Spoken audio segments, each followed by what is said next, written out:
Bom dia a todos os presentes. A gente está dando início agora à qualificação da trajetória do doutorado da Débora Ferreira Bossa, com o título Privação de Liberdade e Liberdade para Falar, Construções para uma Clínica Psicanalítica com Adolescentes em Cumprimento de Medida Socioeducativa.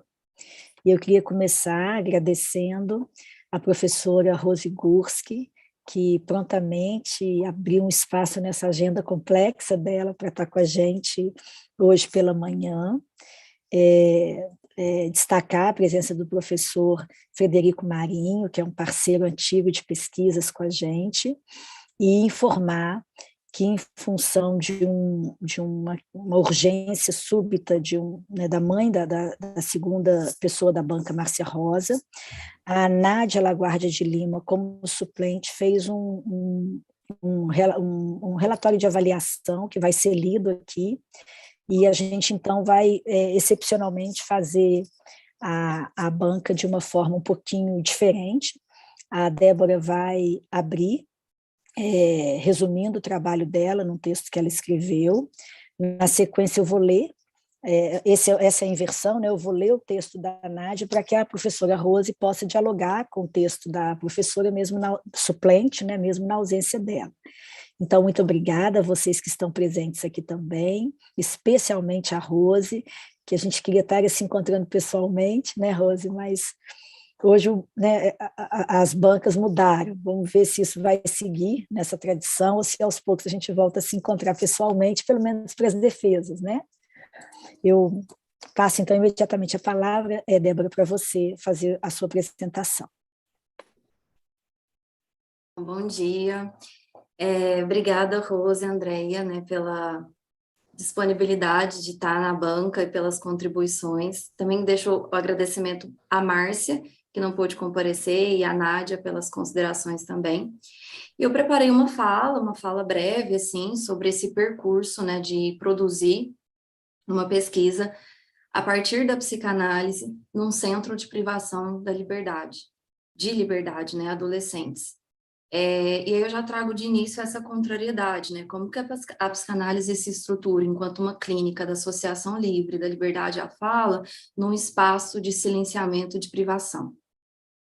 Essa pesquisa, ela começa antes de 2020, antes da entrada no doutorado, com a prática como psicóloga no centro socioeducativo, que começou em 2018. E aí, com a pandemia e esse olhar, né, esses reordenamentos que a pandemia nos convocou a olhar para o contexto social, institucional, político e clínico, eu comecei a construir essa pesquisa a partir de uma tentativa de fazer questão, né, assim, fazer questão no sentido de se implicar, de promover reflexões, se importar com a construção da psicanálise para além da sua tradicionalidade da clínica, né? Então, como escutar esses adolescentes privados de liberdade, passam por situações de violência, de vulnerabilidade social, e como incluir a escuta desses adolescentes envolvidos com a criminalidade. Diante dessa proposta, né, de escutar os adolescentes, eu escutava deles as frases: eu não tenho nada para falar, ou a minha vida não é interessante. Mas nesse espaço se dizia muito sobre a dimensão humana, sobre a violação do princípio da dignidade da vida humana, as transgressões das próprias políticas públicas e os processos de inexistência.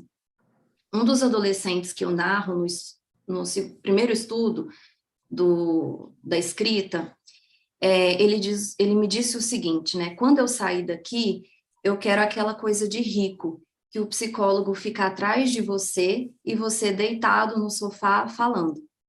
Essa cena, né? Uma cena da idealização do que é a psicanálise, ou essa clínica destinada para ricos. Só que o Eduardo, com essa fala, ele também solicitava a fala, tal como a Ana O solicitou a Freud, que se silenciasse para que ela pudesse falar. Então, o Eduardo estava ali me solicitando uma demanda de escuta, de fala. Mas não só isso, ele trazia com essa fala uma implicação política, que apenas os ricos são ouvidos, enquanto ele, pobre, é destinado a outros modos de silenciamento. E nesse contexto, escutando e colhendo essas cenas, né, cenas clínicas e cenas de atendimento, eu pensei na construção dessa pesquisa enquanto uma clínica psicanalítica que possa ocupar o espaço de privação de liberdade, assumindo uma postura de pesquisa tanto política quanto social, colocando ou reconhecendo o sujeito frente a seu desejo. O Eduardo, ele remete com essa frase a psicanálise implicada aos fenômenos sociais. E assim como o Lacan, né, nos coloca que o compromisso ético da psicanálise é alcançar o horizonte da subjetividade, já que não se pode compreender o sintoma singular sem considerar o sintoma social, a gente vê desde Freud, né, a indissociabilidade entre a psicologia singular e os contextos e os fenômenos coletivos. Isso quer dizer que a psicanálise ela não está deslocada do contexto social e histórico a qual ela está inserida, proporcionando elementos de leitura para a subjetividade da nossa época. Se a gente considera, né, a leitura do mundo ocidental de matriz europeia dividida entre pobres e ricos, há um grande interesse do neoliberalismo da manutenção da pauperização das populações humanas, e é isso que a fala do Eduardo nos convoca a pensar. E pensar a psicanálise nesse contexto, com essa implicação, com esse fazer questão. Nesse sentido, a pesquisa ela se localiza em duas vertentes, o singular e o plural, a dimensão do sujeito e os atravessamentos políticos. E eu parto de uma pergunta norteadora: por que o crime? Porque o crime foi uma questão tomada como análise, pesquisa e um processo de escrita. E para construir essa pesquisa, essa pergunta, por que o crime, eu parto do texto Por que a Guerra, que é uma correspondência entre Freud e Einstein. Uma correspondência publicada em 1932 e que foi censurada na França, em Paris, de circulação em 1931 pelo regime nazista. Porque o crime é a pergunta que eu direcionei para os adolescentes. É uma pergunta propositalmente sem verbo, já que o verbo indica a ação do sujeito. Ao colocar uma pergunta sem verbo, os adolescentes são convocados a atribuir o seu próprio verbo, a sua própria ação, para responder essa questão, de forma singular, abrindo o campo da palavra e o dizer sobre os seus destinos. Essa pesquisa parte, então, da construção de vinhetas clínicas, recortes de cenas de atendimento ou institucional, que tem um ponto nodal ou mais paradigmático que faz a construção de cada capítulo que compõe, né, a tese como estudo. Para responder à questão, eu pensei em construir dois eixos de investigação. Um primeiro eixo que articula a vida e a morte, e o segundo eixo que traz a dimensão da servidão e da autoria. O primeiro eixo traz a vida e a morte como discussão política, como estatutos políticos. E o segundo, a servidão e a autoria, recoloca o sujeito frente a seu desejo, num estatuto de singularidade, trazendo e discutindo o movimento de alienação ao outro, o que esses adolescentes fazem frente ao discurso social, um discurso hegemônico, que coloca que bandido bom é bandido morto, e que traz tanto a pauperização, né, dessa vida, quanto a inexistência ou os processos de invisibilização. Diante desse percurso, é possível considerar a dimensão clínico-política que esses adolescentes estão inseridos, convocando a investigação para análise tanto da dimensão singular quanto da dimensão dos fenômenos sociais. Como a psicanálise, né, desde a sua construção e desde a sua descrição a partir de Freud, a clínica não se desvincula da pesquisa, como percurso metodológico, eu partir da clínica e da temporalidade do inconsciente, que é esse objeto fundamental de instauração da psicanálise enquanto teoria, tratamento e pesquisa. Como fundamento metodológico, eu recorri ao texto Lembrar, Repetir e Perlaborar de Freud, um texto de 1914, que traz a temporalidade do inconsciente e o modo e estrutura, a partir da temporalidade do inconsciente, a condução do tratamento. E como procedimento metodológico, eu recorri ao tempo lógico de Lacan, que traz, construído a partir do sofisma dos 3 prisioneiros, que traz os 3 momentos, né, da temporalidade do inconsciente e também do tratamento clínico.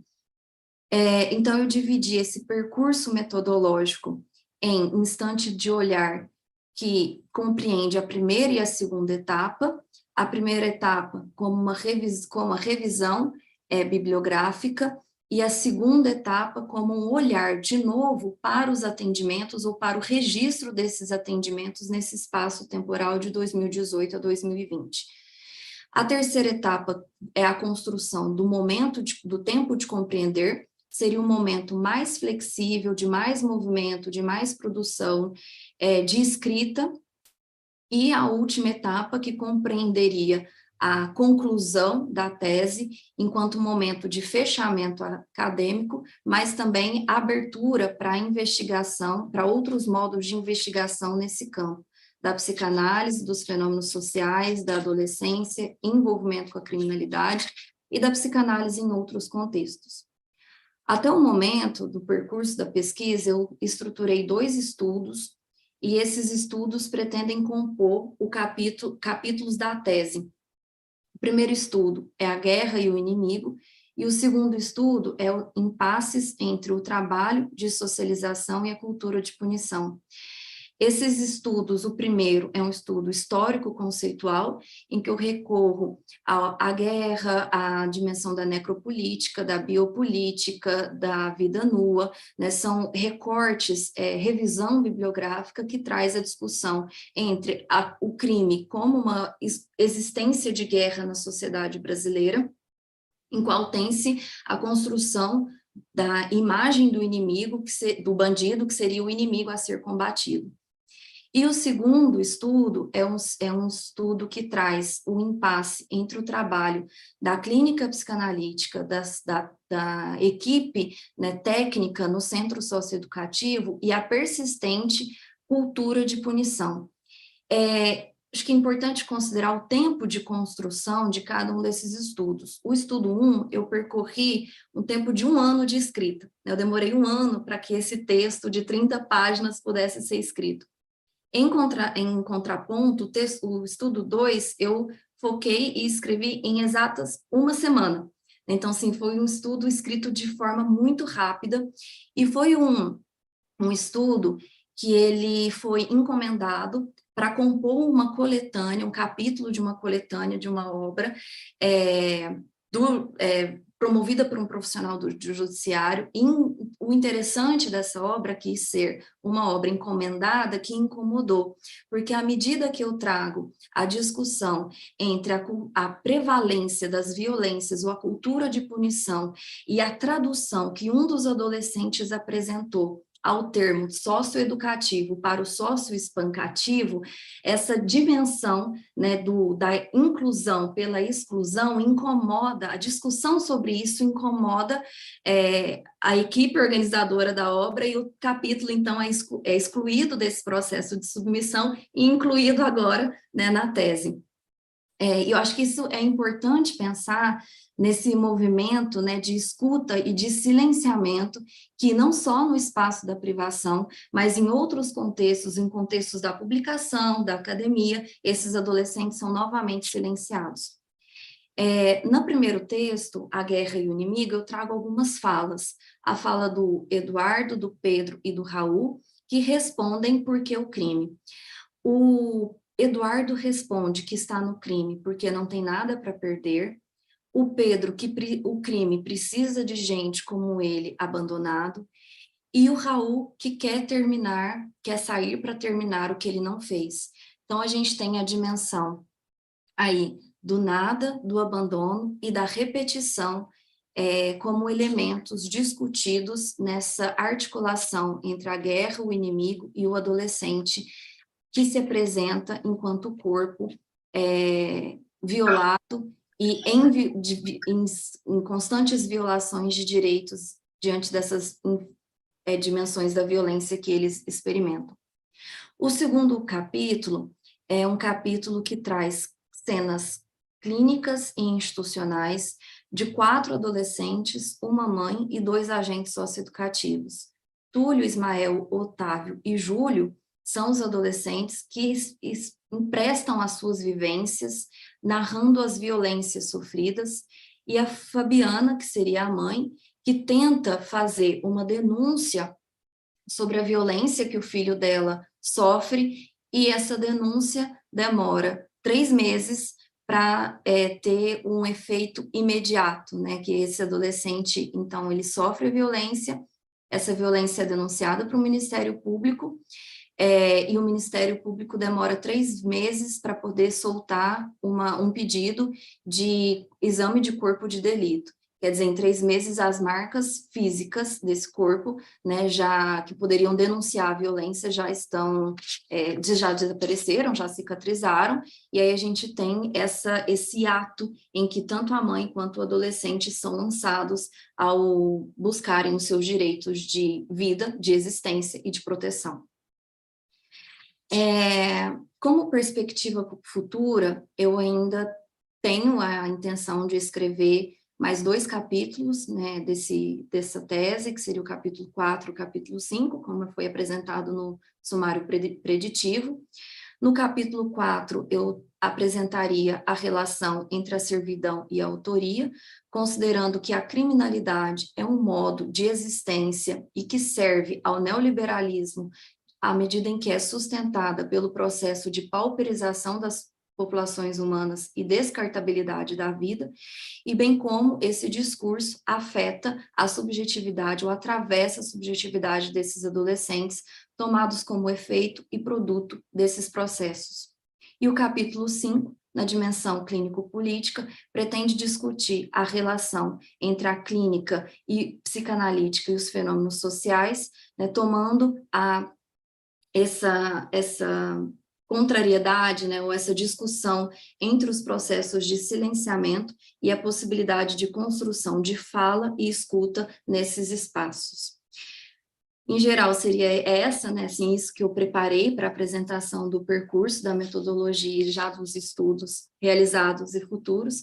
Agradeço pela escuta de vocês e abro para as considerações da Andréia, da Rose e por escrito da Nádia. Obrigada, gente. Obrigada a você, Débora, foi bem, assim, você deu o panorama, né, geral da sua tese, especialmente as tensões que marcam a posição desde onde essa pesquisa se realiza e o teu texto se enuncia. Obrigada.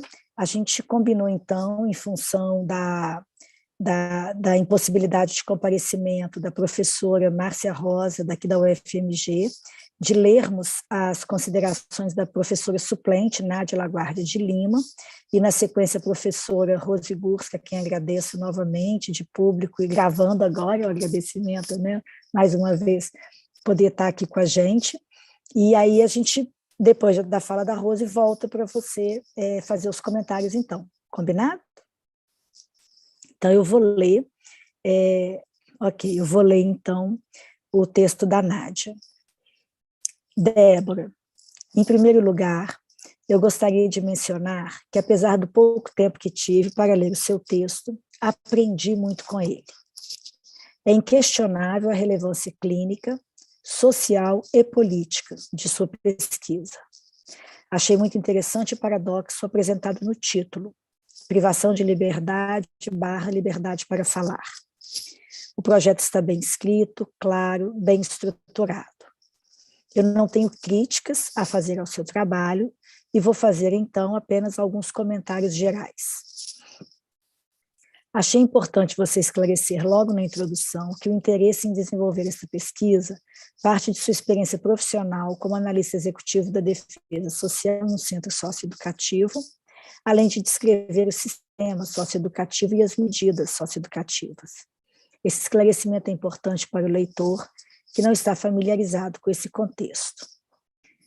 Você coloca que a sua prática analítica no centro socioeducativo promoveu intensas e produtivas questões a respeito da adolescência, da vulnerabilidade social e da necessidade de construção de uma escuta clínica que considerasse os processos sociais de exclusão, violências e políticas públicas. Assim, você destaca não apenas a importância da pesquisa, que surge dos impasses clínicos, como também a indissociabilidade entre pesquisa e extensão no campo da psicanálise. Você nos mostra que na união entre as gestões dos centros socioeducativos e das instituições prisionais, ocorrida em 2018, há uma intenção sociopolítica de anular a adolescência enquanto tempo de passagem e de configurar o adolescente que cometeu ato infracional como, aspas, criminoso. Que essa prática se mostre cada vez mais comum nos ambientes judiciários. Além disso, é utilizada a fim de embasar o desejo social de redução da maioridade penal e legitimar as formas de punição social. Sabemos que a socioeducação circunscreve um recorte populacional bem específico. São jovens negros, oriundos de famílias pobres, que mantêm um laço frágil com a escola e que moram em zonas periféricas com alto índice de vulnerabilidade. Adolescentes que são empurrados para a fase adulta muito cedo, que não têm o tempo necessário para compreender a puberdade, entre aspas, o tempo para compreender. A aproximação entre o sistema socioeducativo e o sistema prisional só irá potencializar a criminalização desses adolescentes, como você bem coloca. E eu acrescentaria até essa redução, né, que cola o adolescente com o adulto por essa via do crime. A aproximação entre o sistema você chama atenção para a importância de escutar os efeitos dos discursos institucionais e sociais sobre os adolescentes e ressalta o lugar de anulação em que os profissionais do centro socioeducativo os inserem, ou seja, profissionais que fazem com que esses espaços não tenham nada de socioeducativos. Você destaca essa adolescência que busca na violência e no risco de morte um sentido à vida e a seu ser. E coloca a seguinte pergunta norteadora da pesquisa: por que o crime? Para responder a essa questão, você propõe tomar o ato infracional como escolha a partir das enunciações dos adolescentes, buscando apreender o sujeito, sua dimensão de gozo, questioná-lo, movimentá-lo, mensurar suas vulnerabilidades e necessidades de escuta. A questão por que o crime envolve a indissociabilidade entre o psíquico e o social. Podemos refletir sobre os discursos sociais que levam os sujeitos atravessados por questões raciais, de gênero e de classe, a ingressarem no crime. Mas você pretende avançar nessa reflexão, articulando o singular e o social, a partir de dois eixos: vida e morte e servidão e autoria. Achei interessante e original. Eu queria fazer um adendo aqui também sobre essa questão da escolha, a dimensão inconsciente e a determinação social, essa tensão que eu acho que é importante a gente problematizar. Acho que a gente já conversou disso algumas vezes, né, mas como ela colocou, acho que é legal voltar a isso, né, para a gente pensar o quanto que é uma determinação sócio-histórica e uma escolha do sujeito submetida ou englobada, né, nessa determinação. Achei interessante e original essa proposta de apresentar o paralelo entre a inserção na criminalidade, tendo como referência a paixão, patos, pela vida do crime, e o horror que os adolescentes experimentam diante das violências urbanas e policiais às quais foram expostos. Formulando a questão, abre aspas, poderia a adolescência fazer laço com a morte, como forma de garantir certo nível de existência, mesmo que a existência não garanta a manutenção da vida? Essa questão me remeteu à reflexão de David Le Breton sobre o risco na adolescência em seu livro Condutas de Risco, dos jogos de morte ao jogo de viver, em que ele aborda numa visão antropológica esse laço entre a vida e a morte na adolescência. Você propõe trabalhar ainda no segundo eixo, servidão-autoria, a partir da lógica de inserção na criminalidade, fazendo articulação entre o conceito de servidão voluntária do filósofo francês Étienne de la Boétie, como elemento que aproxima da submissão ao poder, representado pela entrada dos adolescentes no crime. A partir dessa articulação, você pretende responder, abre aspas, por que os adolescentes se submetem à criminalidade? E avançando a questão, abre aspas de novo, o que o adolescente afirma a partir de seu ato? Trazendo a dimensão da autoria e do poder na conjuntura da servidão. Achei muito interessante essa proposta. Além dos textos de Safatli que você citou, sugiro a leitura do seu texto Crítica da Autonomia, Liberdade como Heteronomia sem Servidão. Então, a indicação do Vladimir. Achei que ficou muito bem explicitado o percurso metodológico da pesquisa, articulando os 3 tempos lógicos lacanianos: o instante de olhar, o tempo para compreender e o momento de concluir.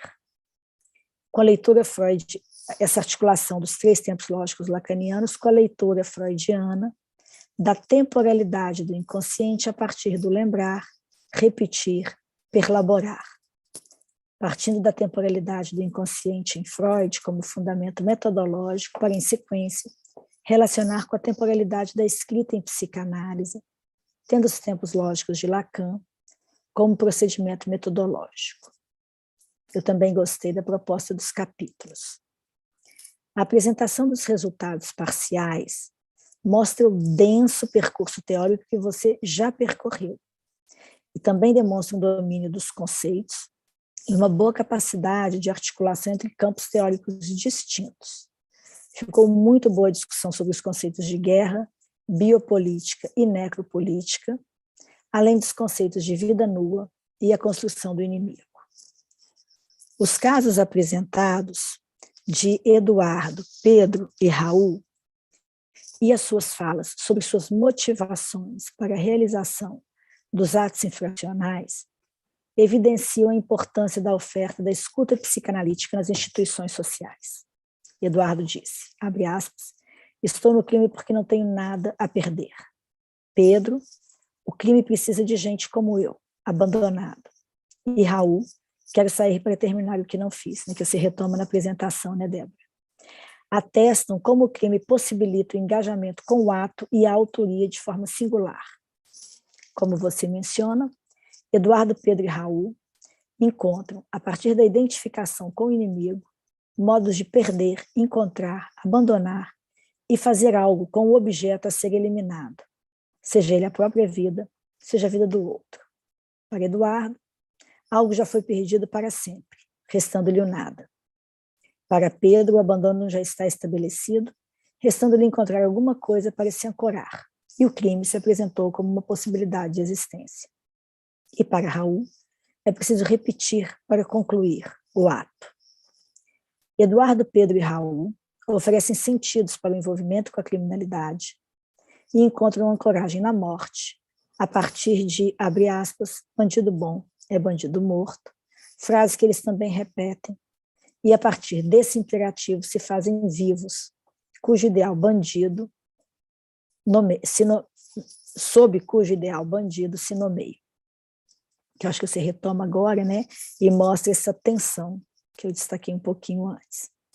Fiquei pensando ela já está concluindo, se não seria interessante você diferenciar as noções de identidade, identificação e nomeação em psicanálise. A gente tem até um livro muito bacana sobre isso, que se chama A Teoria da Nominação, em Jacques Lacan, que a Nádia tem um texto sobre o Seminário 17.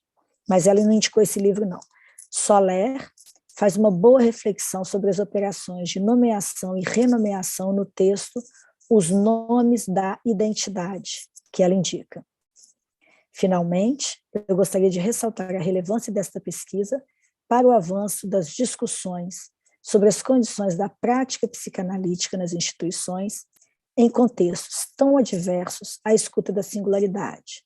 Parabéns, Débora e Andréia, pelo trabalho tão vigoroso. Um abraço, Nádia.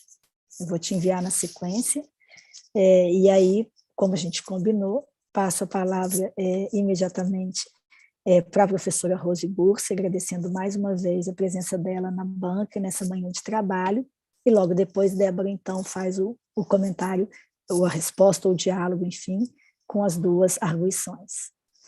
Rose, por favor, muito obrigada. Tá bem, gente, bom dia agora, oficialmente, né? Bom dia a todos, todas e todes. Como a gente já falou nos bastidores, antes da gravação, é uma alegria poder estar aqui, né, partilhando da leitura desse trabalho. Andréia, orientado por ti, eu tenho muitas saudades da minha querida BH, né? A gente sabe que me sinto aqui com vocês, mas a presença tem uma força, tá? Sinto saudades dos encontros, do pão de queijo, né? Daquelas discussões quentes, mas vamos lá, a gente está voltando, tá? Então, assim, quero em primeiro lugar agradecer muito o convite da Andréia, o convite da Débora. É com muita alegria, Débora, que eu li o teu trabalho, tá? Porque ele vai muitíssimo ao encontro do que nós temos há um tempo trabalhado aqui no NUPEC, sobretudo no eixo 3 do NUPEC. Tá? Nesse momento, eu acho que vocês sabem, Andréia, pelo menos, eu estou dando uma disciplina, eu e a Miriam, que se chama Pesquisa Psicanalítica no Campo Social. Tá? Acho que é um compromisso aí que nós, como psicanalistas antenados às questões do nosso tempo, nós temos, tá? Que é poder consolidar essa produção, então, da psicanálise, quando ela, como a gente diz, sai das paredes do consultório, né, do analista. E nesse trabalho a Nádia lembra muito bem, né, assim como clínica e pesquisa o tempo todo está articulado, pesquisa e extensão também. E esse é um compromisso ético-político que nós temos com a sociedade brasileira, e com as questões que as pessoas padecem. Tá? O tema da violência é um tema muito antigo, a gente pode dizer que tem 500 anos, né, no Brasil, e eu acho que são trabalhos aí que vão renovando essas questões, atualizando essas questões. Então, assim, é realmente com muita alegria que eu li. Eu quero dizer que eu vou trazer algumas questões, mas eu gostei muito da tua escrita, Débora, tá? Em primeiro lugar, assim, quero destacar uma questão que não é algo muito comum, né? Da gente encontrar uma escrita com autoria, uma escrita com sujeito, uma escrita onde a gente vê que tem um sujeito e tem um desejo ali, operando. Tá? Tem um texto, só uma nota de rodapé aqui, tem um texto da minha orientadora de doutorado, não sei se a Andréia conhece, a Rosa Maria Bueno Fischer. Ela é uma Foucaultiana simpatizante da psicanálise aqui do programa de educação da URGS, e ela tem um texto que se chama A Escrita Acadêmica, a arte de assinar o que se lê, né? Que justamente ela faz essa luta por um texto autoral, por justamente aparecer o nome do autor, digamos assim, né, no texto acadêmico. E eu acho que nós, no campo da pesquisa psicanalítica, sobretudo, temos esse compromisso. Tá? E é muito bom quando a gente vê isso presente. Tá? Na tua escrita isso aparece, e gosto muito também, Débora, de algo que eu acho que a Nádia destacou brevemente, que é a tua questão de pesquisa nascer justamente do campo da experiência, tá? Então, na tua função como psicóloga no centro educativo, tu fosse te inquietando com algumas questões. E tu vai contando isso para a gente. Isso é muito interessante, tá? Essa tua inquietação, que eu acho que é um pano de fundo muito importante da gente destacar, que é esse encontro com toda uma violência institucional, tá?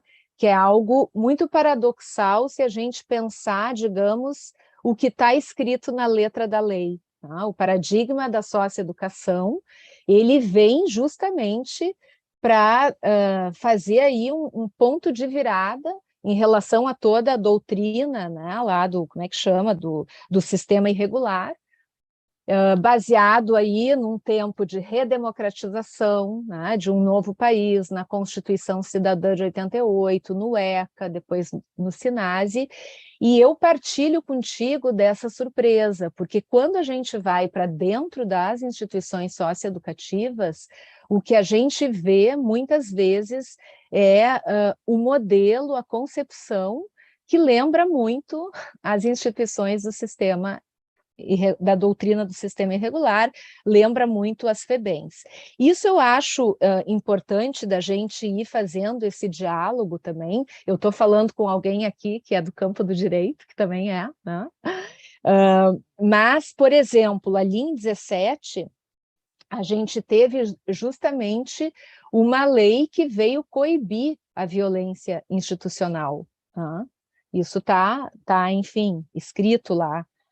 Depois até posso te passar o nome da lei, porque eu acho que essas costuras são interessantes de fazendo no texto. Mas então, assim, eu acho que toda essa ideia, né, do paradigma da socioeducação exaustivamente inscrito em documentos, né, em convenções nacionais, internacionais que o Brasil é signatário em relação aos direitos das crianças e adolescentes, isso não é suficiente, né? Então, a gente precisa discutir essa tensão aí, né, do que acontece, daquilo que está na letra da lei não se inscrever no nosso dia a dia, né? No cotidiano dessa prática.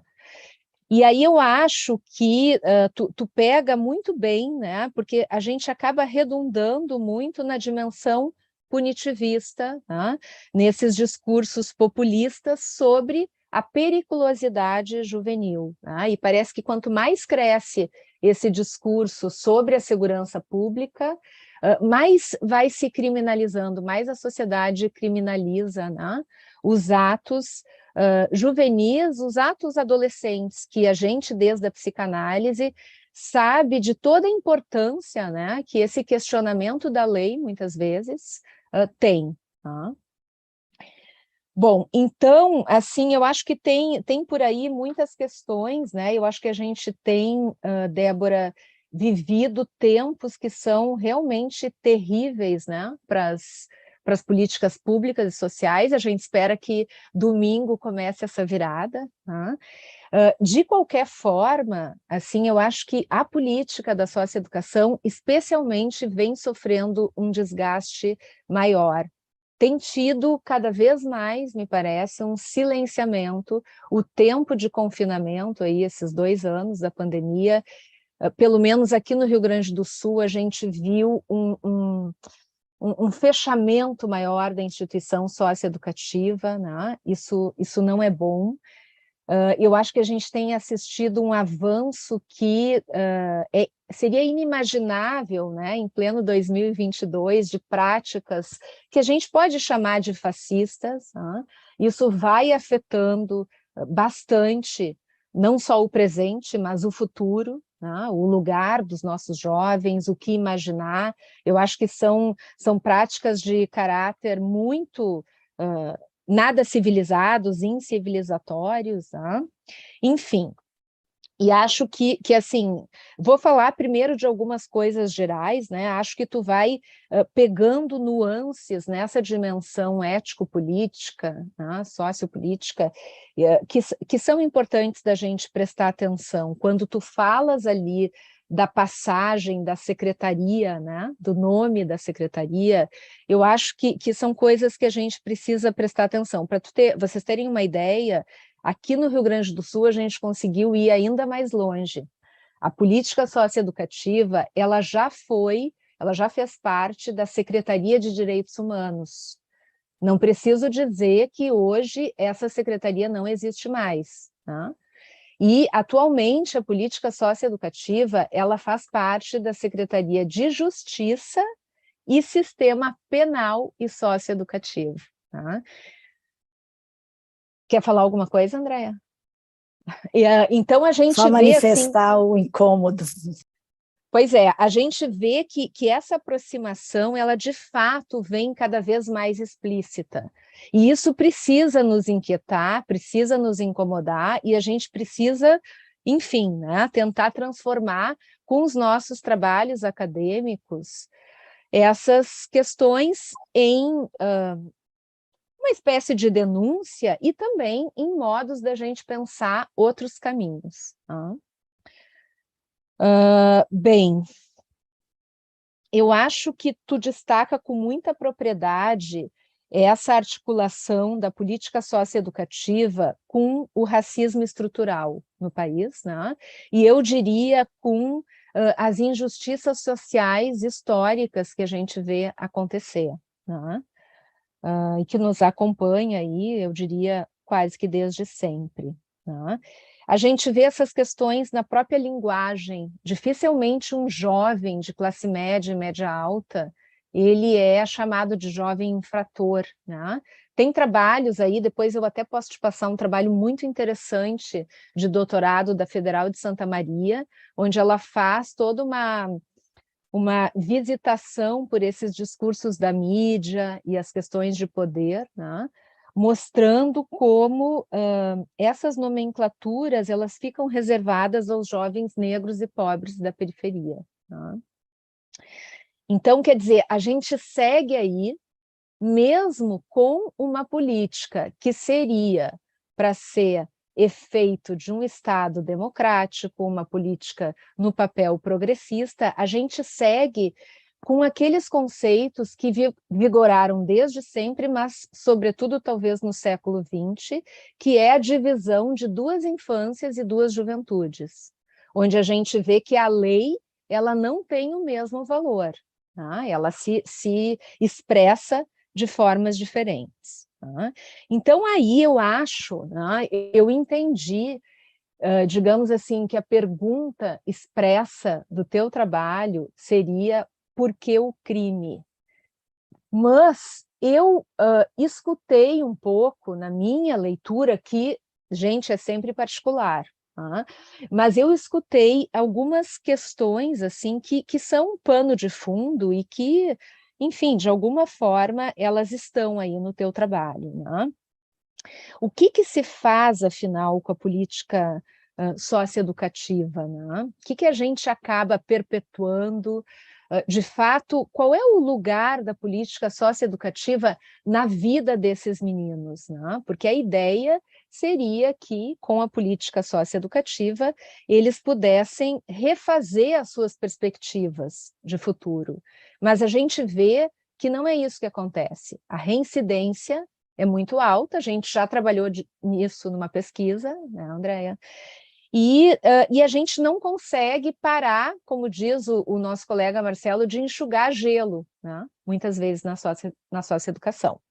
Então, assim, eu acho que com todas as vozes que tu evocou, né, eu diria que, em nome dos nossos fundadores, do próprio Freud, e aí o trabalho, eu vi que tu citou, eu não vi muito trabalhado aqui na escrita nesse momento, né? Mas eu vi que tu visitou o trabalho da Andanto, da Elizabeth Andanto, que nos presenteia com uma pérola, né? Que é, de fato, nos dá informações preciosas e detalhadas sobre toda a implicação política, social e política da primeira e segunda geração de psicanalistas, tá? Do Freud e dos seus parceiros iniciais. Questão que a gente sabe que foi, pelas políticas da psicanálise, apagada ali depois dos anos 50. Tá? Tem um texto, Débora, meu e da Miriam, que vai ser publicado agora num livro que se chama Os Nós da Psicanálise Política, que é organizado por uma parceira minha e da Cláudia do Chile e pelo Zizek, tá? E aí a gente fala justamente dessa dimensão, né? Desse apagamento da política, da articulação da psicanálise com a política, por questões de poder, né? E outras. Eu acho que isso pode também te interessar. Bom,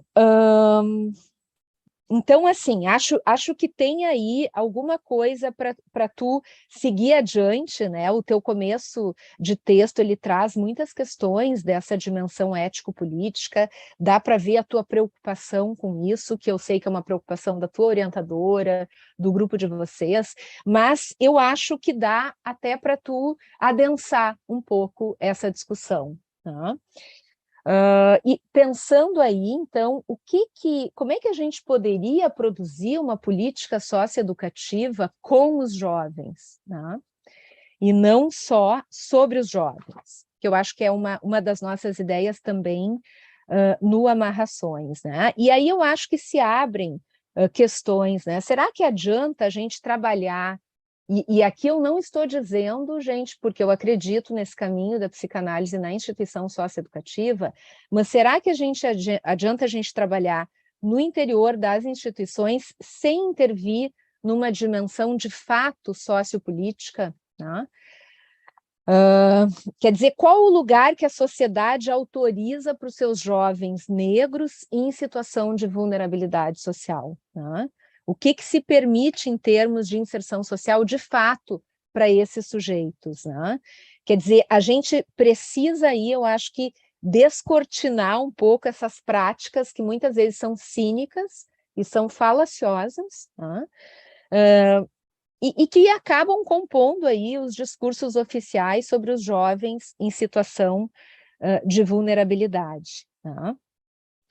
Eu acho que, num certo sentido, a política socioeducativa ela tem servido para oficializar uma certa legalidade de fazer o que tu disse, que é muito bem posto, a inclusão pela via da exclusão. Tá? Então, isso a gente precisa estar atento e realmente fazer e a contrapelo dessa história, né? Claro, a gente vai pensando, então, como, né? Essa eu acho que é a nossa questão, é a questão do nosso tempo. Como fazer isso com o nosso dispositivo analítico, né? Essa é a questão que aqui no NUPEC a gente tem trabalhado muito.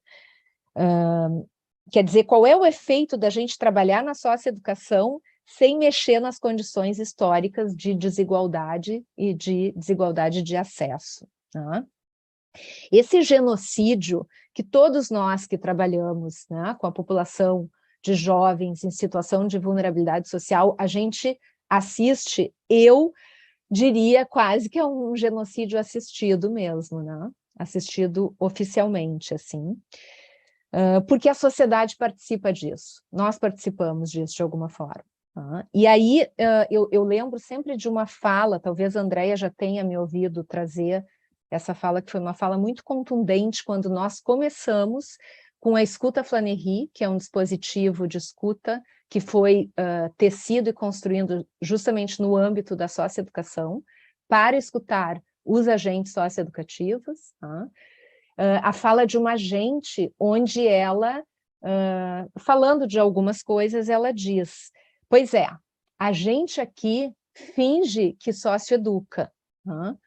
E a sociedade finge que acredita. Tá? Então, assim, que pacto é esse, né, que ela denuncia? O que a gente tem silenciado frente a toda essa dimensão de encarceramento em massa? Porque a gente não pode deixar de olhar para isso. Isso já acontece na socioeducação. E aí, como foi muito bem posto por ti e pela Nádia, a gente sabe que não são quaisquer jovens que vão para dentro da socioeducação. Não vou me repetir aqui, são os negros, os pobres, os da periferia. Tá? Então, assim, essa lógica punitivista, tá? Que eu acho que é um problema que a gente tem, porque a gente tem uma lei que é progressista no papel, mas a gente tem uma lógica que funciona de modo punitivista. Essa era uma questão que sempre nos angustiou, essa sempre foi uma questão que nos angustiou no trabalho na instituição, né?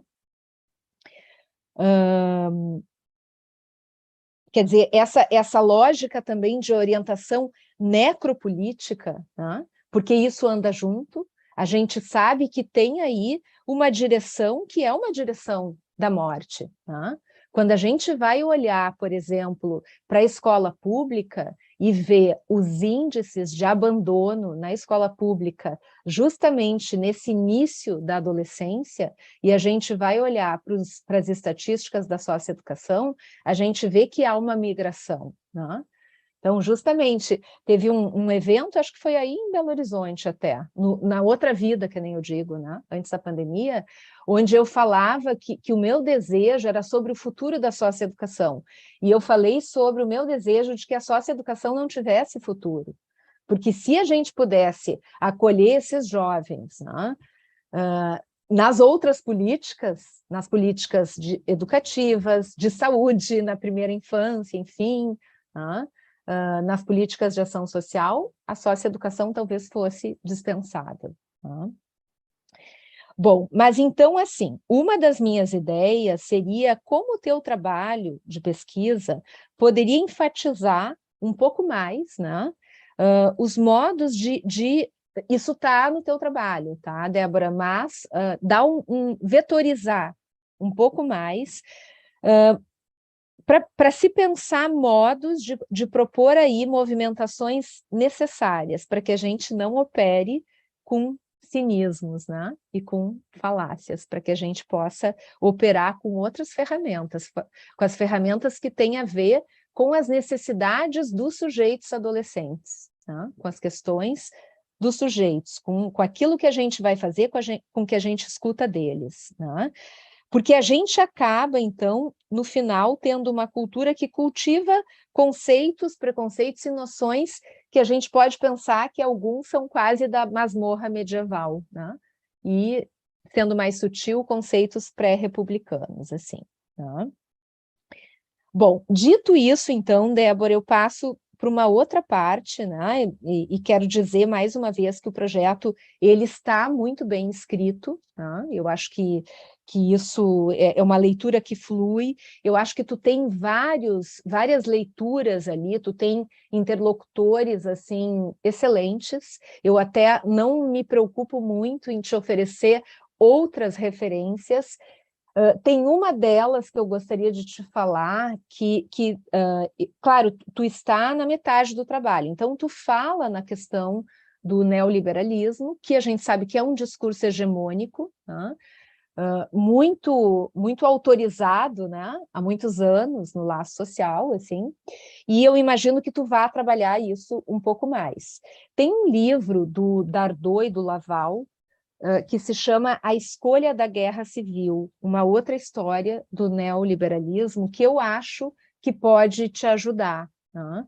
Porque um pouco eles vão mostrando assim o quanto essa lógica de uns contra os outros, isso faz parte, né, da estrutura do discurso neoliberal. Isso está impregnado em nós, né? Mas, de qualquer forma, tu dá as mãos para a gente, assim, muito boa, e eu concordo com a Nádia, tu faz uma discussão que é uma discussão, assim, tu entende o que tu lê, né? E tu assina o que tu lê. Tu não simplesmente reproduz, tu vai ali fazendo uma reflexão, vai articulando, e eu acho que isso é bem importante nesse teu trabalho, né? Como a Nádia sublinhou, eu acho que essas discussões que a gente faz com outros campos, ela é bem importante. Nem sempre a gente vê essa habilidade, e eu acho que tu faz isso de uma maneira bem interessante, né?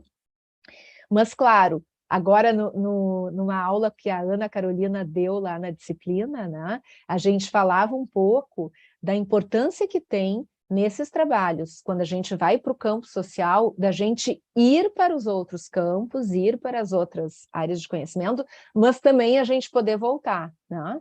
E poder voltar quer dizer poder fazer uma discussão e colocar questões que, digamos assim, só um psicanalista poderia colocar, né?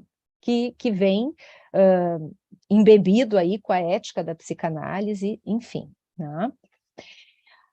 Bom, Débora, com relação, eu gosto bastante da ideia da servidão voluntária, né, ali do Labotier. Eu acho fantástico acho interessantíssimo há tanto tempo atrás alguém ter pensado questões dessa maneira que nos iluminam, né, para pensar as relações de hoje. Mas eu fiquei sentindo falta, talvez, né? Claro, é uma parte que tu não entrou ainda, né? Então, sugiro que isso possa estar articulado com questões sobre a adolescência, a passagem adolescente, né? Toda a relação delicada com o grande outro na adolescência, né? Isso eu acho que é bem importante estar presente, né? Até para daí tu poder sustentar essa ideia da servidão voluntária, talvez, em articulação com as questões da passagem adolescente. E aí, assim, né? Acho que tem toda a questão ali, o curto-circuito da adolescência, como diz o Lacan, né? A questão da pane do grande outro, que é uma expressão que o Racial utiliza bastante, a busca por um ponto né? De onde poder estabelecer um nome, uma fala, que é uma questão também do Lacan, mas que, enfim, isso tudo que esses teóricos nos ajudam a pensar, né?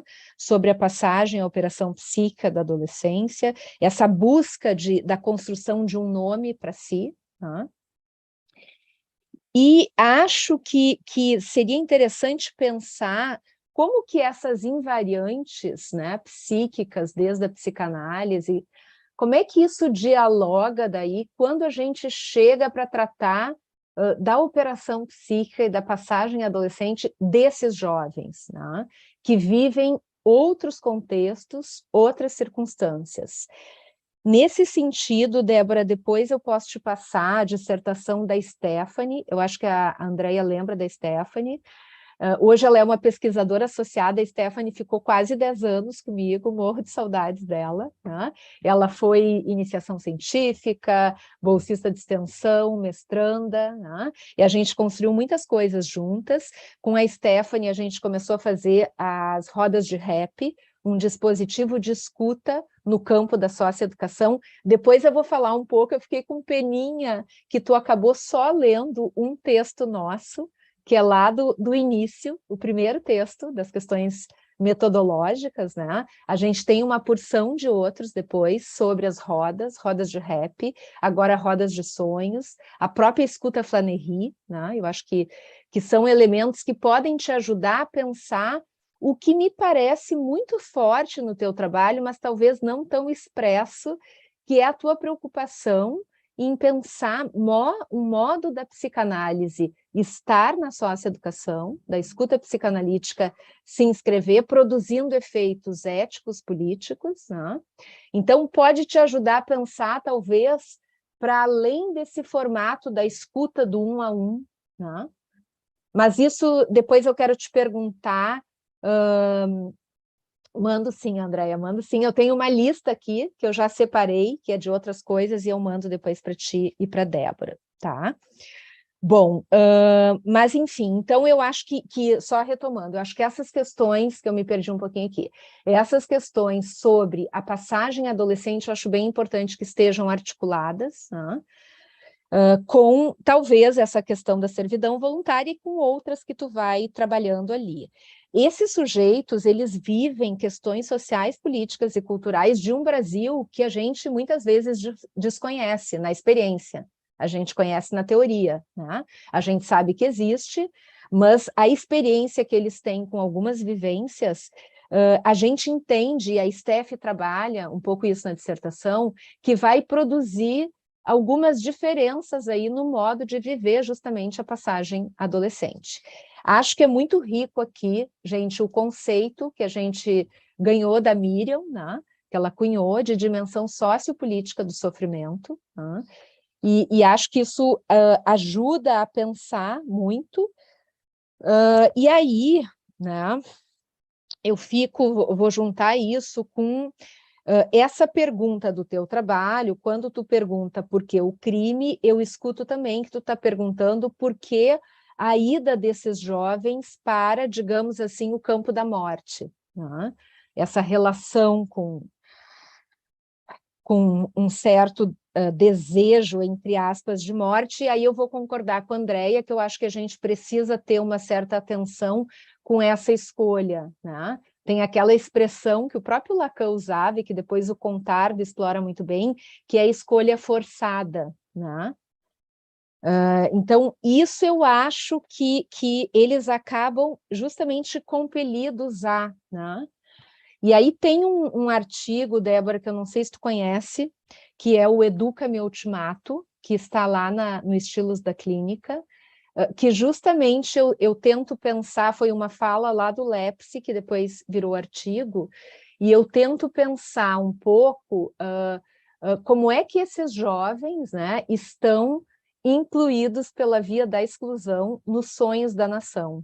Então, assim, esse tecido simbólico, né, que fica sempre apontando para a morte, é o que eles veem, digamos, no olhar do outro social, né?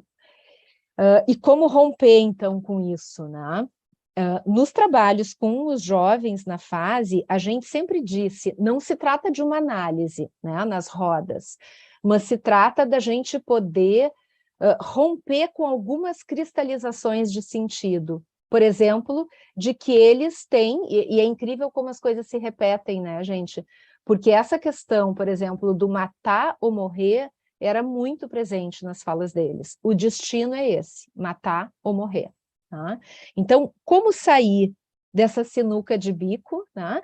Que justamente como tu colocas, é uma vida que parece que fica destinada à morte. Tá? Bem, acho que vou pular aqui algumas coisas, né?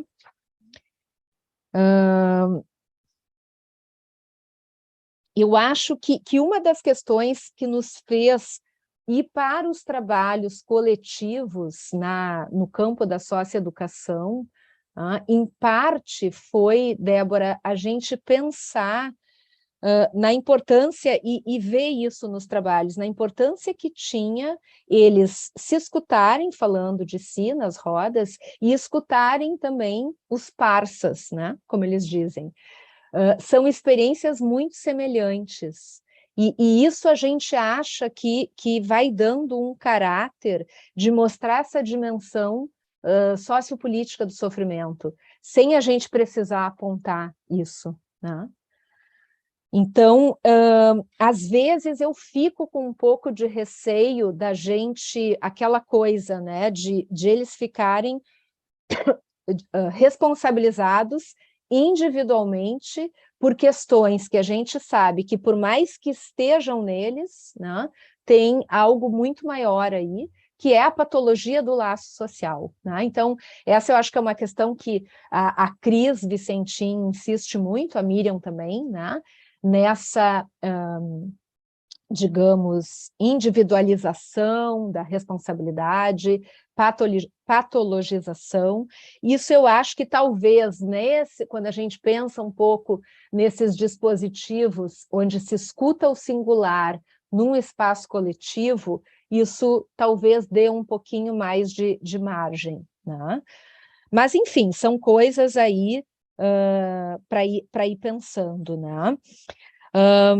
Acho que assim, existem políticas, enfim, me parece que os meninos e as meninas que cumprem as medidas socioeducativas de meio aberto ou fechado, né, por atos que sim, eles cometeram individualmente e que, bom, de uma certa forma precisam, né, se responsabilizar, fazer uma elaboração disso, enfim, né, mas eles são, de algum modo, penitenciados, né, por essa ausência de cuidados que sofreram desde que nasceram, né, de políticas públicas, e daí a gente pode pensar a ausência do Estado, a ausência da família, né? Então, por um lado, o Estado se ausenta, e quando chegam na adolescência, vai e penitencia, né, com o que se produziu ali. Bom, vamos entrar um pouquinho, então, né, naquilo que talvez, assim, porque eu acho que já é um trabalho tão interessante, que está, assim, com tantas leituras, com tantas construções, né, Débora, e aí já vai um elogio tanto para ti como para a Andréia, mas aonde que eu poderia te ajudar um pouquinho mais, né? Então, pensando os caminhos da pesquisa, né? Eu entendo, assim, que um problema que me chamou a atenção, né, na tua escrita, que seria o problema de pesquisa, para mim, bem interessante, se tu alçasse um pouco mais de protagonismo, mas está aí, né, é pensar como a escuta psicanalítica pode produzir efeitos éticos políticos no campo da socioeducação. Enfatizar, talvez, isso, porque com isso tu está contribuindo com o campo, não só da socioeducação, mas também com o nosso campo de pesquisa em psicanálise. Tá? Nós estamos, como a gente falou no início, nós estamos precisando sustentar essas intervenções, né? E aí sustentar com metodologias, dizendo os modos como a gente tem feito isso, do porquê, sustentar, trazendo os fundamentos da psicanálise para esses dispositivos no campo social. Tá? Então, eu acho que isso seria interessante. Ali no ponto, eu tive um pouco de dificuldade, porque deu um problema nas páginas, né? Então, não consigo falar as páginas. Elas estão... Aqui no meu, pelo menos, não saíram as páginas, né? Saiu 1 e 2, assim. Mas lá no ponto 1.2.1, né? Quando tu fala em objetivos específicos, aparece a questão do que pode a escuta psicanalítica na privação de liberdade. E aí, eu queria ter falado no início, mas lembrei só agora, né? A Nádia chama atenção para um ponto que eu achei muito interessante também, que é o título, né? Eu acho que essa brincadeira que tu faz com o título da privação de liberdade e a liberdade para falar, eu acho que tu pode até tirar mais, fazer mais suco dessa questão, né? Porque justamente essa privação de liberdade, né, que eles acabaram tendo que sofrer, digamos assim, foi porque não conseguiram falar das suas questões. Isso foi posto em ato, né? Então, acho que isso dá pano para manga aí no teu trabalho também, né? Bom, então, acho que aí eles acabaram perdendo as suas liberdades justamente porque cometeram um ato infracional, tá? A gente sabe que a adolescência fica muito confrontada com a dimensão do ato, né? O ato sexual, mas aqui entra a questão, então, do ato infracional. Me parece, porque com o ato infracional, eles tentam, então, produzir talvez um lugar, um nome, né? Um modo de visibilidade, um modo de reconhecimento, de novo, de se incluir pela via daí da exclusão, né? Então, eu acho que aqui tu pode explorar bastante isso, né? De como a liberdade de falar e de ser escutado pode vir a transformar esses destinos, né? Como é que o Safatel diz no livro aquele, modos de transformar o mundo, né? Eu gosto, tu usou o Safatel e eu gosto muito de algumas coisas que ele coloca, por exemplo, quando ele diz que a psicanálise, ela não é só uma terapêutica, ela é também uma teoria crítica, né? E ela pode nos ajudar a pensar questões do laço social, criticamente, assim.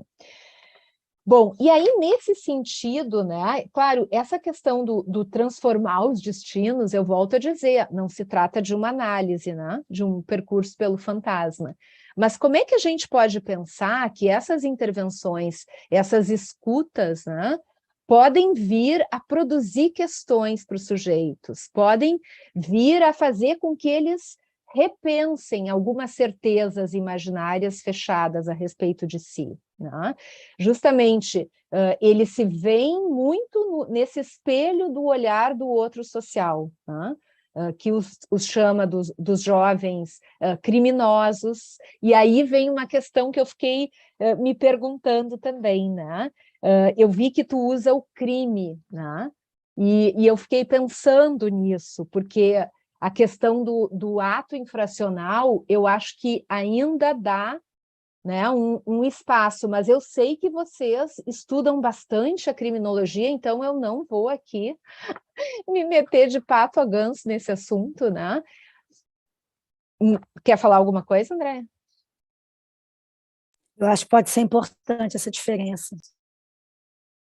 Porque eu acho que o ato infracional, ele ainda dá um espaço, e aqui a gente tem tido um pouco até o cuidado, quando vai falar disso, né, de dizer que são atos considerados infracionais, porque é interessante, às vezes os mesmos atos de outros jovens, né, como a gente falava antes, dependendo da classe social, e do lugar geopolítico, já aproveitando amarrações, né? Na cidade, assim, a gente vê que daí já não é tomado como infracional. Né? Então, eu acho que isso é uma questão que eu fiquei, assim, me perguntando. Bom, Débora, daí depois eu queria entender um pouco melhor como era a tua escuta na instituição. Depois tu me fala um pouquinho disso, assim, porque eu fiquei pensando, será que tu era psicóloga da equipe técnica, né? Então, esses atendimentos, eles era por demanda de quem? Demanda da equipe, demanda dos meninos, era algo assim que eles vinham seguidamente, de vez em quando, tinham um horário semanal, enfim, contar um pouquinho, né, de como era essa escuta, né? Bem, eu já falei um pouquinho disso que a gente tem visto, né, no trabalho de rodas, que a gente se preocupa com isso da individualização, enfim, porque quando a gente escuta ali os meninos em transferência nas rodas, e isso é uma questão que a gente se preocupa também, como é que a gente vai falar da transferência nesses trabalhos, né? Mas a gente precisa falar, se a gente está levando a escuta psicanalítica, tá? Então, a gente tem entendido, assim, que se abrem ali condições e possibilidades, talvez para eles se relacionarem de forma menos mortífera com o que faz sintoma, né, nas condutas, digamos. Né? Porque quando eles dizem que eles não têm jeito, e eles dizem isso de diferentes formas, e que as vidas se resumem a matar ou morrer, né, no mundão, é interessante como as expressões são as mesmas, né? É como se eles colocassem um ponto final, ali onde, né? Daí usando o Lacadet aqui, ali onde a gente poderia pensar num ponto de onde. Né? Então, é isso que no trabalho das rodas a gente vai tentando relativizar, interrogar, né? Justamente buscando produzir um efeito polissêmico nessas certezas imaginárias. Né? Depois, quando tu lê os textos, talvez tu vai entender um pouquinho, porque aparecem algumas intervenções, né? Assim, tem muitos temas que a gente vê que assombram eles individualmente, tá? E quando eles falam coletivamente disso, e daí o fulano diz que ele também teve uma história assim, assado, né? A gente tem visto assim que tem ali também, né, mesmo não sendo, digamos, um espaço estrito sensu de análise, eles podem ir tocando questões do real do sexo, do real da morte, do real do racismo, né, que eles vivem, porque isso aparece em profusão, né, de todas essas questões, enfim, da dimensão sociopolítica aí do sofrimento, né? Quer dizer, esse modo de se representar sempre tão atrelado ao ato e à violência, né? A gente precisa fazer com que eles compreendam que isso não é um destino individual, tem aí toda uma questão, né, do grande outro social, enfim. Bom, eu já estou indo para o final, né? Mas quero te dizer assim que essas invenções que a gente precisa fazer, né? Quando a gente leva a psicanálise para o campo social, para a cidade, seja na instituição socioeducativa, na instituição escolar, em outras, na praça, enfim, eu acho que isso é muito importante, né? Por isso teu trabalho tem uma relevância, assim, bastante grande, tá? E queria te dizer que quando a gente... Eu estou falando essas coisas, eu nunca falo muito, tá, gente, dos nossos textos, mas como eu dialoga com muitas coisas que tu está colocando, quando a gente foi para a escuta Flannery, foi justamente por uma necessidade de pensar uma posição para o pesquisador psicanalista na instituição socioeducativa. E aí o lugar do Flaner nos ajuda muito. E eu acho que isso é o que a gente precisa talvez ir fazendo, né? Como pensar a nossa posição. Bom, e aí, assim, queria te sugerir que tu pudesse entrar em contato, então, com essas produções do rap, das rodas de sonhos, né? Agora, atualmente, a gente está com um trabalho das rodas de rap que a gente chama da racialização do dispositivo.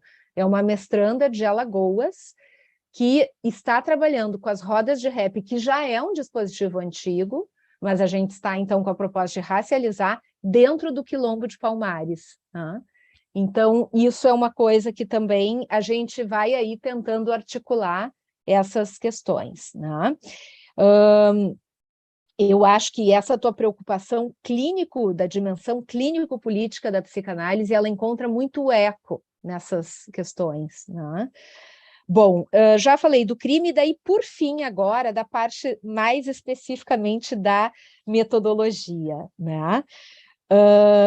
Tu coloca instante de olhar. Eu não sei se é uma intervenção ou se é um engano, porque é instante de ver.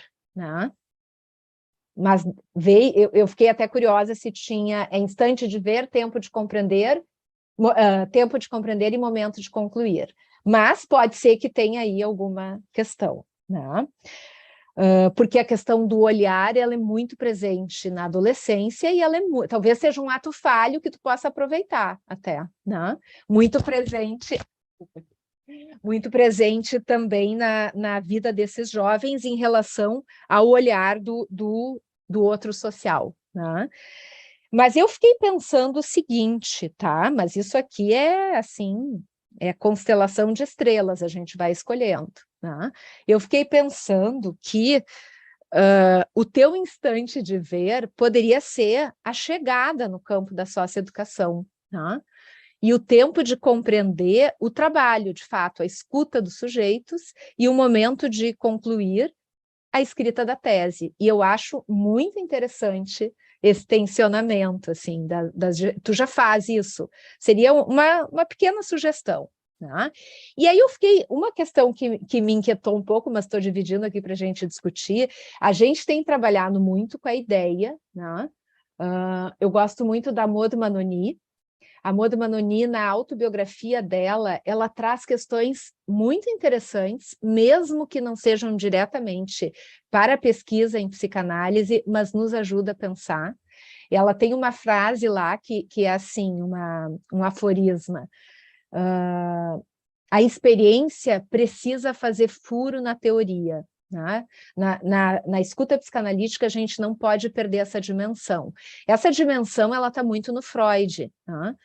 Clínica e pesquisa andam juntas, mas como é que ele fazia? Né? Primeiro ele escutava, e da escuta saíam as questões teóricas. Então, a gente tem trabalhado muito com essa questão, a gente não se antecipa à experiência dos sujeitos. Eu sempre prefiro que, é claro que a gente tem textos que a gente já leu e as hipóteses ficam na cabeça, mas que a gente possa trabalhar sem uma hipótese anterior à chegada no campo, que isso seja construído no campo, a quente ali, os sujeitos nos mostrando as questões. E claro, e a gente lendo isso, escutando, né? Não tem neutralidade. Então, eu diria assim que a experiência na pesquisa psicanalítica, ela é soberana, assim. A gente trabalhou agora na disciplina a primeira parte da pulsão e suas vicissitudes, a primeira página mesmo, 1,5 páginas. O Freud fala muito bem disso, né? Então, ele fala dessa dimensão da experiência fazer furo na teoria, ele fala disso de um outro jeito, né? Então, assim, que a construção teórica venha pelo fio da experiência. Né? Por isso que eu fiquei achando que o teu instante de ver podia ser a tua chegada no campo e o teu susto com o que tu foi encontrando. Né? Bom, e tem também, gente, no discurso de Roma, lá tem um fragmento do Lacan que depois, se vocês quiserem, eu posso mandar, que às vezes até a gente achar, né? Que ele vai falando da importância da gente não ficar só... imagina o Lacan falando isso, né? Como a Manoni dizia, os puros e duros dos matemas. Não ficar só nos conceitos teóricos, que a gente pudesse se dar a liberdade de inventar. Ele usa uma expressão da docilidade, né? Que a gente não seja dócil com os conceitos e que a gente possa daí fazer a manutenção desse potencial de criação. Né? Então, a pesquisa é justamente o momento para isso, né? Porque justamente eu acho que as perguntas construídas no campo, elas são mais vívidas, e tu tem essas perguntas, elas estão no texto, e elas estão muito vívidas, que é a tua inquietude com o que tu foi encontrando. Né? Bom, eu acho que é isso. Eu queria te sugerir, por último, fiquei pensando também, se talvez, ao invés da construção do caso, né, dependendo do caminho que tu seguir, usar a leitura-escuta, que é um dispositivo do Iribarri e do Caon. Sabem? O Caon, José Luiz Caon, que foi professor, agora aposentado, e que era muito ligado lá no laboratório do FEDIDA, né? Esse conceito da leitura-escuta, porque eu fiquei te imaginando, e eu gosto muito disso, tu pegou os teus diários clínicos, provavelmente as tuas escritas, né? Isso é muito legal. E aí tu foi, num outro tempo, reler isso. Eu fiquei pensando que talvez a leitura escrita pudesse te ajudar.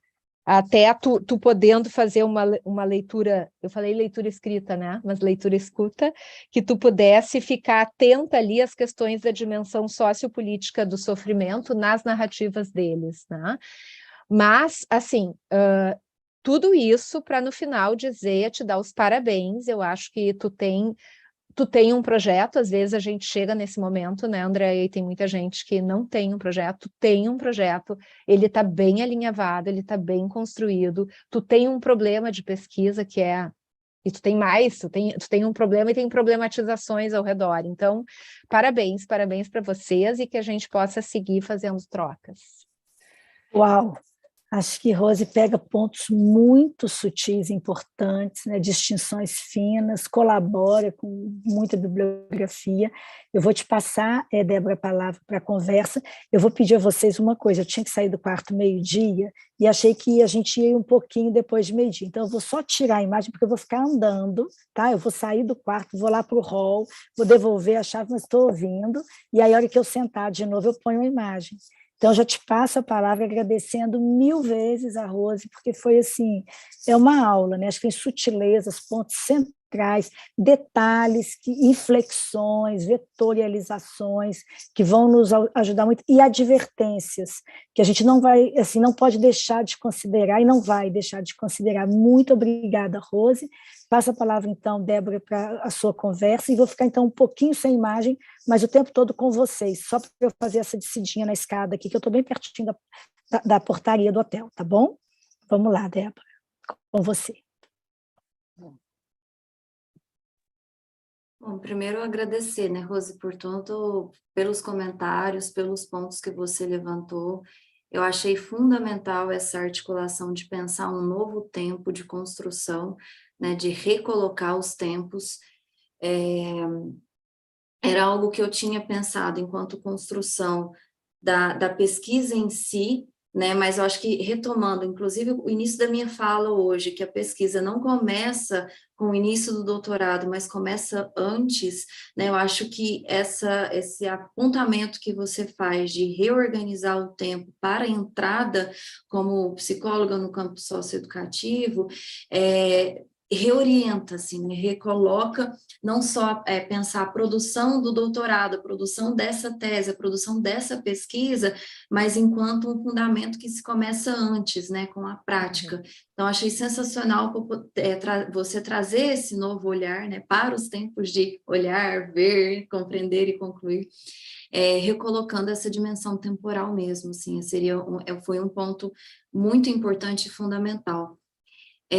Achei sensacional, assim, as discussões que você traz, né, eu acho que quando eu conversei com a Andrea, não foi à toa que a gente pensou no seu nome, né, justamente porque, por conta de toda essa experiência, né, clínica, política, acadêmica, que você traz, eu acho que a sua contribuição, as suas leituras, os textos, a sua fala hoje, foi fundamental para poder pensar como você coloca, né, essa constelação.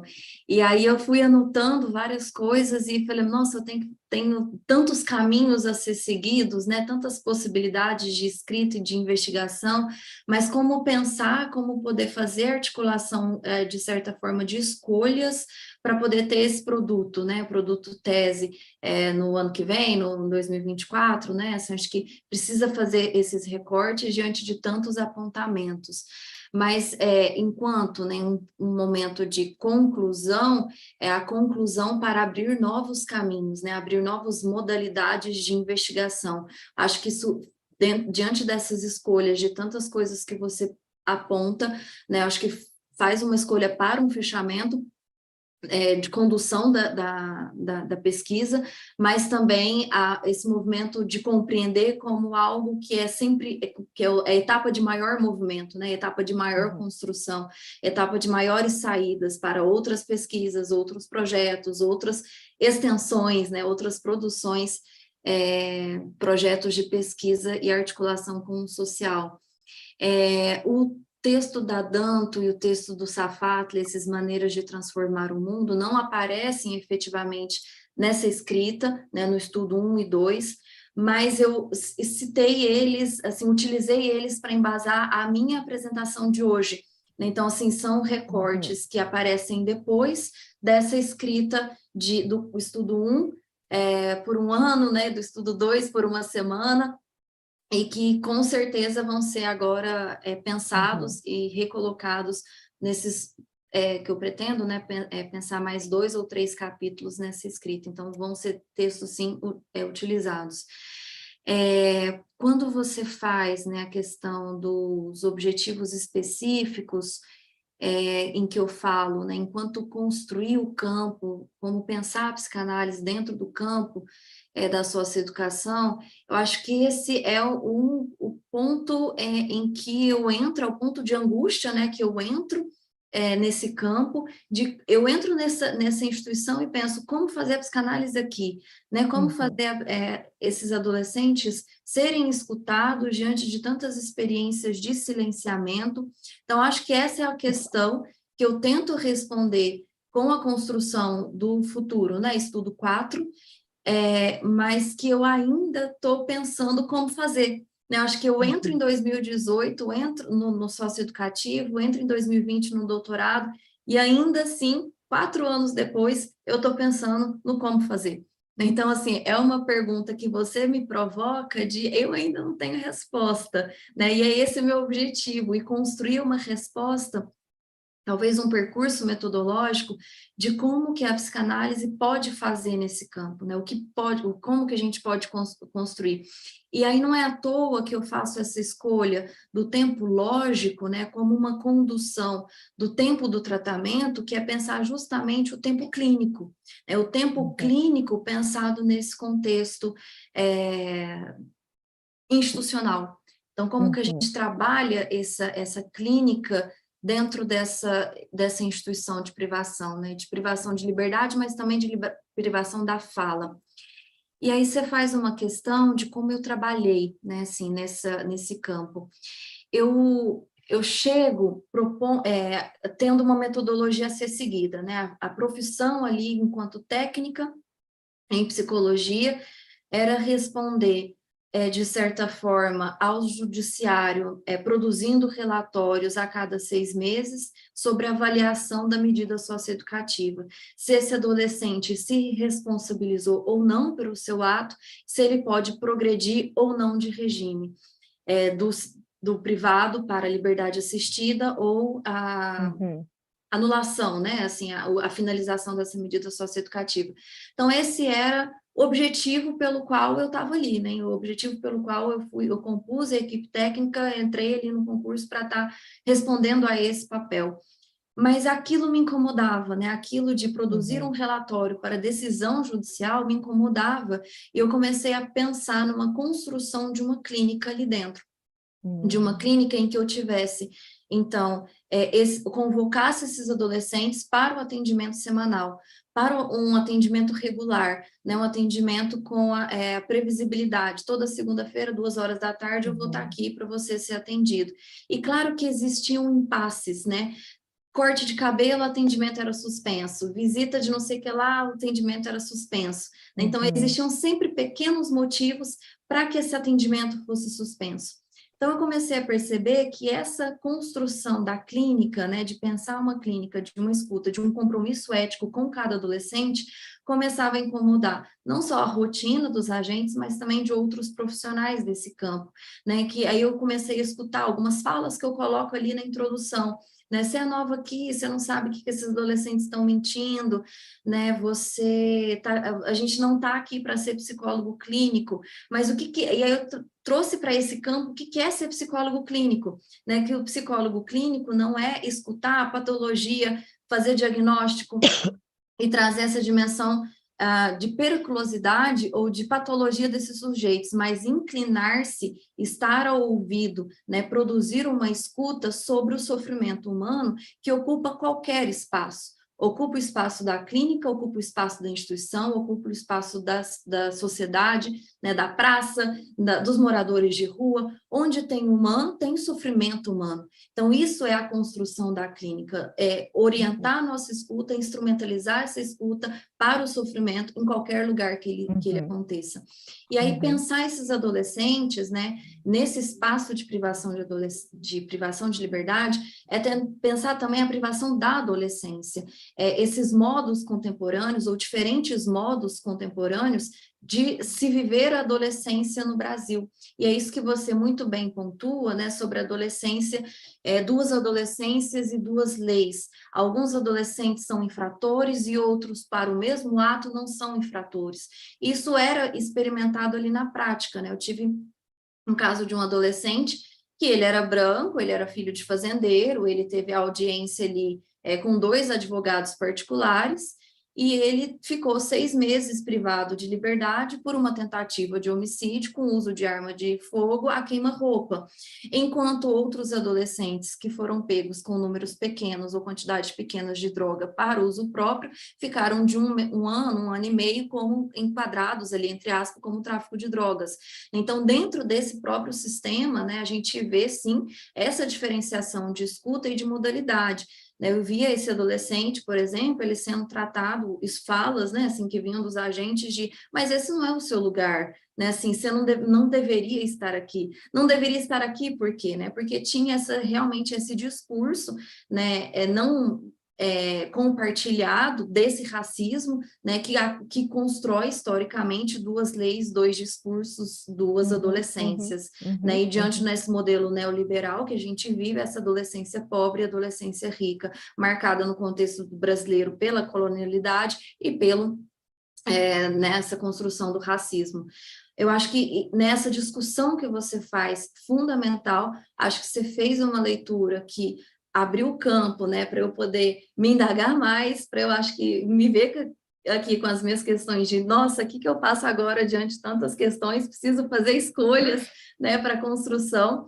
E eu acho que eu mostro isso no meu texto, que uma pergunta desencadeia várias outras, né? Eu acho que eu vou fazendo isso na minha movimentação de escrita, de que eu vou mostrando ali que eu estou sempre angustiada, né, com essa problemática de pergunta abre campo para poder fazer várias outras, em algum momento eu preciso fazer escolhas para responder, sempre parcialmente, né? Porque cada resposta parcial abre o campo para poder dizer de fazer mais caminhos, né, teóricos e investigativos. Eu acho que é isso, assim, não sei se eu respondo os seus comentários, as suas questões, coloco também as minhas angústias e, claro, o meu enorme agradecimento pela sua leitura tão minuciosa e a sua disponibilidade, né, de fazer essa leitura tão ponto a ponto. Nossa, Débora, foi muito bom te ouvir. Quer falar? Fala, Andréia, fala. Não, podia te passar a palavra.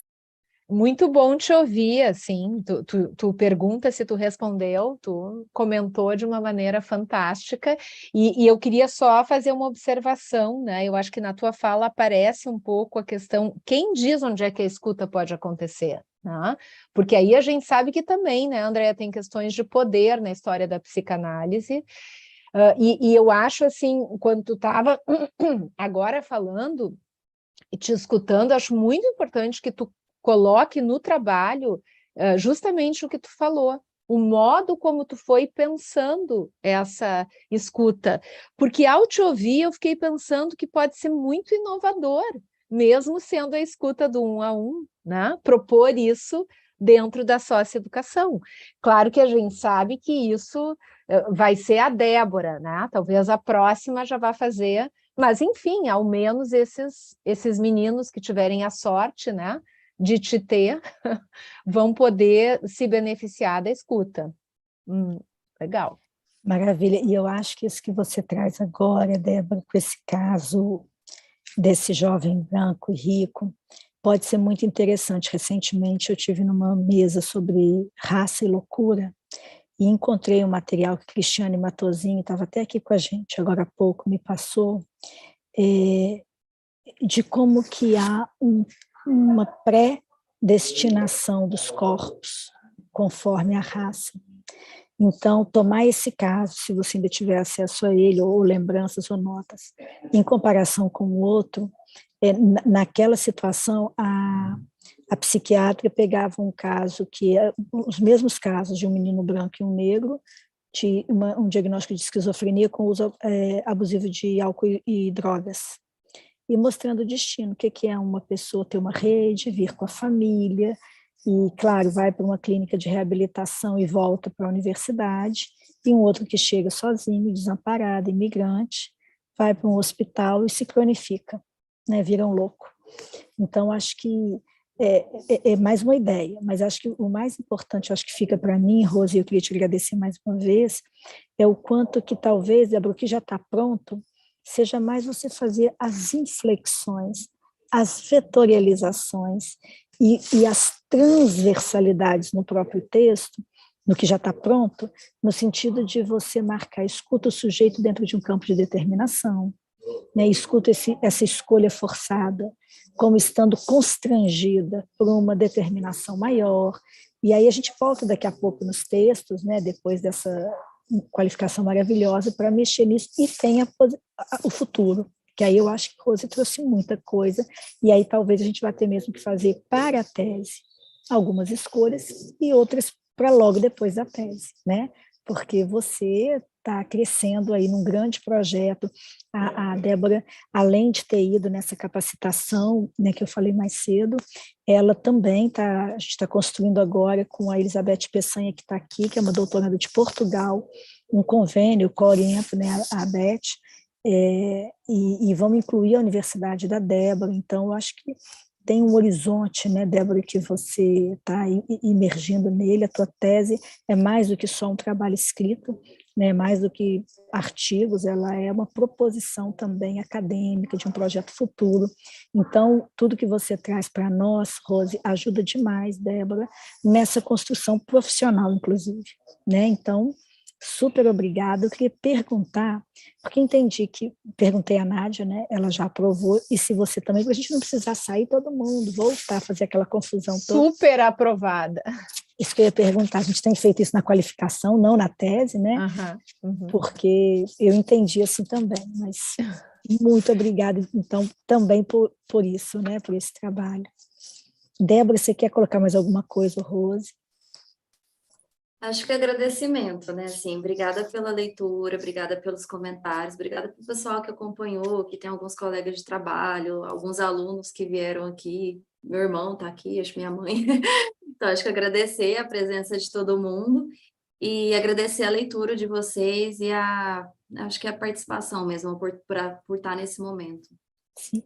Eu queria falar, Rose, Débora tem esse traço, né, de uma responsabilidade, de uma capacidade de trabalho, de organização. Ela atravessou um momento muito delicado de vida durante esse período, né, ela perdeu o pai, numa situação delicada, e mesmo assim, você veja, ela sustenta um trabalho desejante, rigoroso, né? Eu estou aqui no hall, por isso eu estou falando um pouquinho, mas em geral eu falaria muito mais da Débora e da pessoa, da pessoa e da profissional, que eu vejo nela não apenas crescer e se sedimentar, mas que já vem muito pronta também. O trabalho com a Débora é muito mais um trabalho de diálogo e de parceria do que qualquer outra coisa. Então, eu tenho muita alegria, Débora, de estar do teu lado, né? Eu me sinto muito assim, do teu lado, com uma outra ideia que te ajuda a construir, né? Mais talvez até essa grande projeção pessoal, profissional, do que apenas o texto, né? Então, conte comigo ao lado, mas eu queria dizer isso, você já é uma profissional com um grande percurso, mesmo sendo tão jovem, e eu admiro muito o seu trabalho e tenho muita alegria de estar do teu lado. Então, vou agradecer, né? Se vocês quiserem conversar um pouquinho, eu posso deixar a sala ligada, mas eu já vou desligar a gravação e agradecer a Rose mais uma vez e a Nádia, né, mesmo ausente, pelo trabalho. Gente, muito bom. Eu que agradeço e curiosidade sobre o percurso